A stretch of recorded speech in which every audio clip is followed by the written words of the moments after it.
ആദ്യ രണ്ട് സംഘങ്ങൾ അതുതന്നെയാണ് നമ്മൾ ആ ദൃശ്യങ്ങളിൽ കാണുന്ന സ്ഥലത്ത് ജീവിതത്തെ ആവോളം സ്നേഹിച്ച കുറെ പേരുണ്ടായിരുന്നു. നനച്ചിരിക്കാതെ പ്രകൃതി കലിതുള്ളിയപ്പോൾ ഒറ്റ രാത്രി കൊണ്ട് ജീവിതം കടപുഴകിപ്പോയവരെ നമ്മൾ കണ്ടതാണ്. ജീവനുറ്റ് ഈ ദുരന്തത്തിൽ ജീവൻ പൊലിഞ്ഞ ഓരോരുത്തരെയും ഓരോ ദിവസവും ആ പ്രിയപ്പെട്ടവരെ ഓർത്ത് ഞങ്ങളും ആ പ്രിയപ്പെട്ടവരുടെ അല്ലെങ്കിൽ ഇനി ആരെങ്കിലും ഒരു ജീവനെങ്കിലും ആ മണ്ണിലുണ്ടെങ്കിൽ ആ ജീവൻ ഉടൻ തന്നെ രക്ഷാപ്രവർത്തകരുടെ കൈകളിലേക്ക് എത്തണമേ എന്ന പ്രാർത്ഥനയിലാണ് ഞങ്ങളും. അരുൺ, നമ്മൾ ഈ വയനാട്ടിലുള്ള സന്നദ്ധ പ്രവർത്തകരെ കുറിച്ച് പറയുമ്പോൾ തന്നെ വയനാടിന് പുറത്തുനിന്നെത്തുന്ന കരുതലുകളെക്കുറിച്ചും പറയണം.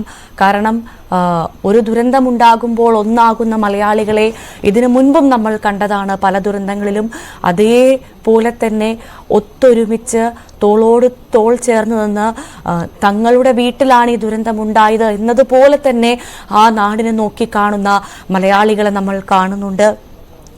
ഈ മാതാപിതാക്കൾ നഷ്ടപ്പെട്ട പിഞ്ചു കുഞ്ഞുങ്ങൾക്ക് മുലപ്പാൽ നൽകാൻ തയ്യാറായ ഒരു അമ്മയെ നമ്മൾ കണ്ടു.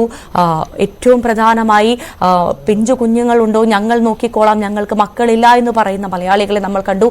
അങ്ങനെ 1, 2, 3 നമുക്ക് എണ്ണാൻ സാധിക്കാത്ത വണ്ണം ചേർത്ത് നിർത്തുന്ന മലയാളികളെ നമ്മൾ വയനാടിന് പുറത്തുനിന്ന് കാണുന്നുണ്ട്. ആ ഒരു കാര്യം കൂടി ഈ ഒരു ദുരന്തത്തിൽ നമ്മൾ എടുത്തു പറയണം. അതൊക്കെ കാണുമ്പോൾ നമുക്ക് ഉറപ്പിക്കാം, ഈ നാടിനെ നമ്മൾ തിരിച്ചു പിടിക്കും, ഈ ദുരന്തത്തെയും നമ്മൾ അതിജീവിക്കും. അങ്ങനെ ഒരു ദുരന്തത്തിനും തകർക്കാവുന്നതല്ല നമ്മുടെ ആത്മധൈര്യം, നമ്മുടെ നാട് എന്ന് ഉറപ്പിച്ചു പറയാൻ സാധിക്കുന്ന തരത്തിലുള്ള കരുതലുകളാണ് ആ നാടിന് വെളിയിൽ നിന്ന് നമുക്ക് കാണാൻ സാധിക്കുന്നത്. അല്ലേ അരുൺ?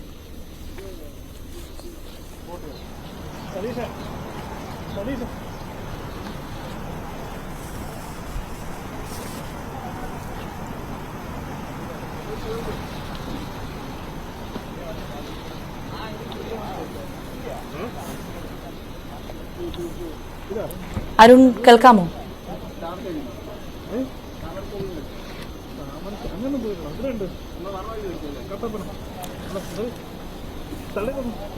ഏറെ വേദനിപ്പിക്കുന്നത് ഈ മണ്ണിലൊന്ന് അമർത്തി ചവിട്ടിയാൽ കാലിൽ തടയുന്നത് ഏതെങ്കിലും മനുഷ്യ ശരീരമാകാമെന്ന് സന്നദ്ധ പ്രവർത്തകരടക്കം പറയുന്നത് കേട്ടപ്പോഴാണ്.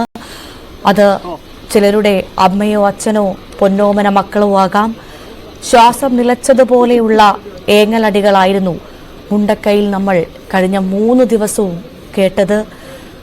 വീടുകളില്ല, കടകളില്ല, റോഡില്ല. ഇത്ര ഒരു മനുഷ്യായുസ് മുഴുവൻ സമ്പാദിച്ച സമ്പാദ്യങ്ങളൊന്നുമില്ല. ആകപ്പാടെ നമുക്ക് കാണാൻ സാധിക്കുന്നത്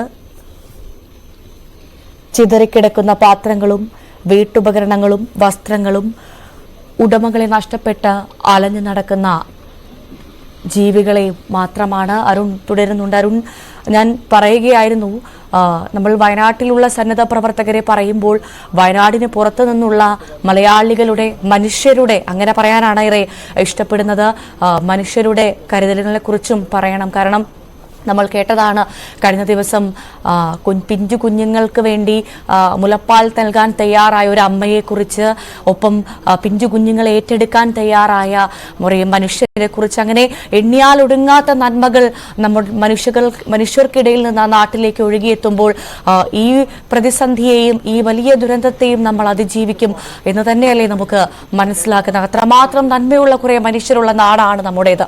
അല്ലേ അരുൺ? തീർച്ചയായും ഞാൻ നേരത്തെയാണ് പറഞ്ഞു വന്നത്, ഇവിടെ എത്തിയ ആളുകളെ പറ്റിയാണ് നമ്മൾ. പക്ഷേ എത്താൻ ആഗ്രഹിക്കുന്ന, എത്താൻ തയ്യാറെടുക്കുന്ന എത്രയോ ആളുകൾ, ആയിരക്കണക്കിന് ആളുകൾ ഇപ്പോഴുമുണ്ട്. അവരെ പല തരത്തിലുള്ള നിയന്ത്രണങ്ങൾ ഉള്ളതുകൊണ്ട് തന്നെ അവരെ ഇവിടേക്ക് കടത്തിവിടാത്തതാണ്.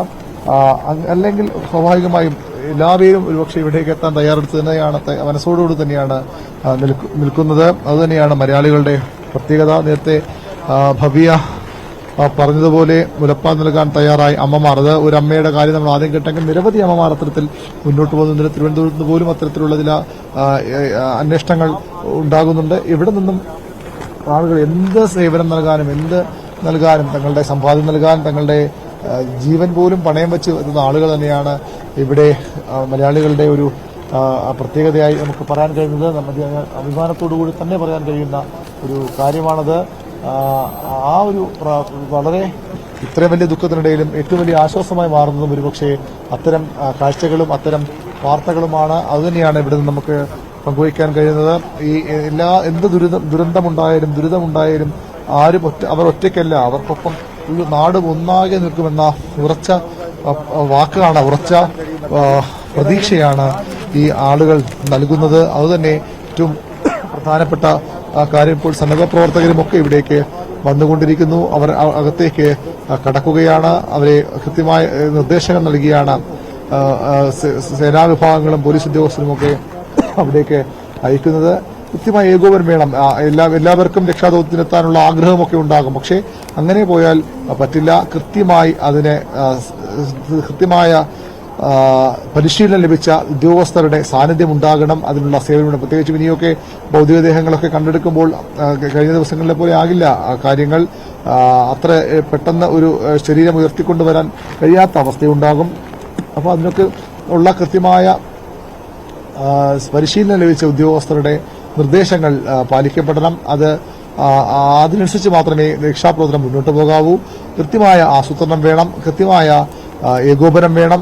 ദുരന്ത ഭൂമിയാണ്, ഏതു നിമിഷവും അപകടമുണ്ടാകാൻ ഇടയുള്ള പ്രദേശമെന്ന ഭീതിയുള്ള സ്ഥലമാണ്. അതുകൊണ്ട് തന്നെ അവിടെ പോകുന്ന ആളുകളെല്ലാം കൃത്യമായി അവരുടെ എണ്ണവും അതുപോലെ അവരുടെ എങ്ങോട്ടാണ് പോകുന്ന വിവരവും ഒക്കെ ഉണ്ടാകണം. അതൊക്കെ കൊണ്ടാണ് കൃത്യമായി ഇത്തരത്തിലുള്ള നിർദ്ദേശങ്ങൾ സേനാ വിഭാഗങ്ങൾ സാധാരണക്കാർക്ക് പോലും നൽകുന്നത്. ആർക്കും സ്വന്തം ഇഷ്ടപ്രകാരം ഒരു രക്ഷാപ്രവർത്തനം നടത്താൻ കഴിയില്ല. അത് അതിന്റെ പ്രോട്ടോകോളല്ല, കൃത്യമായ നിർദ്ദേശം. ഓരോ ആളുകളും എന്താണ് ചെയ്യേണ്ടത്, എവിടെയാണ് പോകേണ്ടത്, ഏത് രീതിയിലാണ് ഇടപെടേണ്ടത് എന്നുള്ള കൃത്യമായ നിർദ്ദേശമാണിപ്പോൾ ഉദ്യോഗസ്ഥർ, സേനയുടെ പ്രധാനപ്പെട്ട ഉദ്യോഗസ്ഥർ ഈ രക്ഷാപ്രവർത്തകർക്ക്, രക്ഷാദൌത്യത്തിന് എത്തിയവർക്ക് നൽകുന്നത്. അതനുസരിച്ച് മാത്രമാകണം അവർ മുന്നോട്ട് പോകേണ്ടത്, അതനുസരിച്ച് മാത്രമാകും അവർ മുന്നോട്ട് പോകുന്നത്.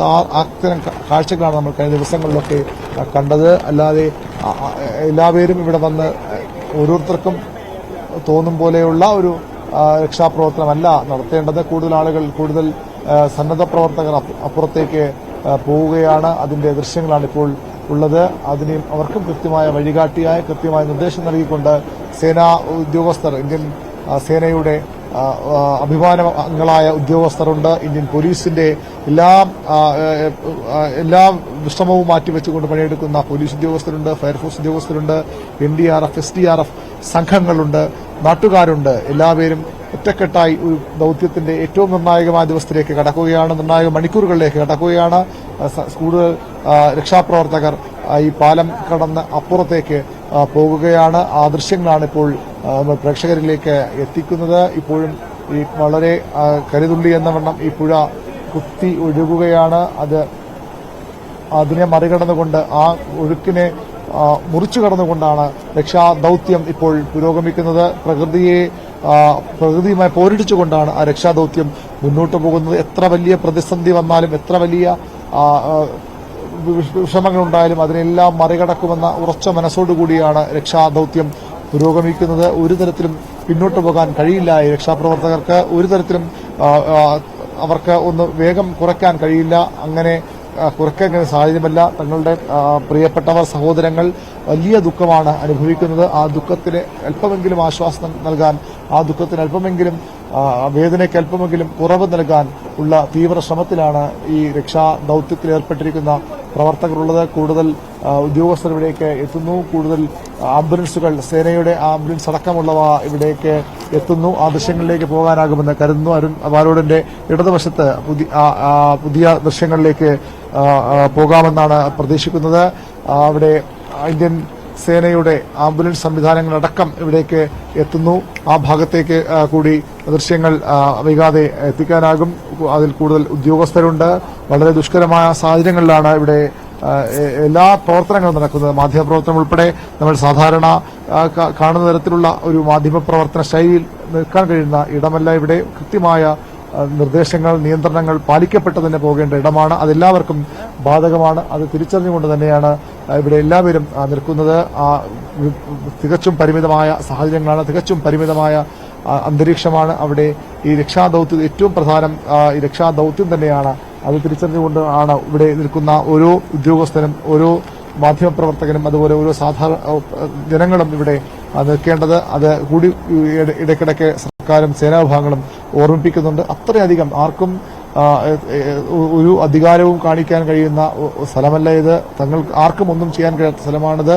കൃത്യമായി ഈ ഉദ്യോഗസ്ഥരുടെ നിർദ്ദേശങ്ങൾ പാലിച്ചു തന്നെയാണ് ഇവിടുത്തെ സാധാരണ ജനങ്ങൾ ഇവിടെ താമസം പ്രദേശവാസികൾ പോലും ഇപ്പോൾ ഈ ഉദ്യോഗസ്ഥരുടെ നിർദ്ദേശങ്ങൾ പാലിച്ചുകൊണ്ട് മാത്രമാണ് ഇവിടെ തുടരുന്ന ആളുകൾക്ക് അത് മാത്രമേ കഴിയുകയുള്ളൂ. ഫയർഫോഴ്സിന്റെ കൂടുതൽ സംഘം ഇവിടേക്ക് എത്തുന്നുണ്ട്. NDRF സംഘങ്ങൾ എത്തുന്നുണ്ട്. രക്ഷാപ്രവർത്തനം അധികം വൈകാതെ ഇതിന്റെ എല്ലാ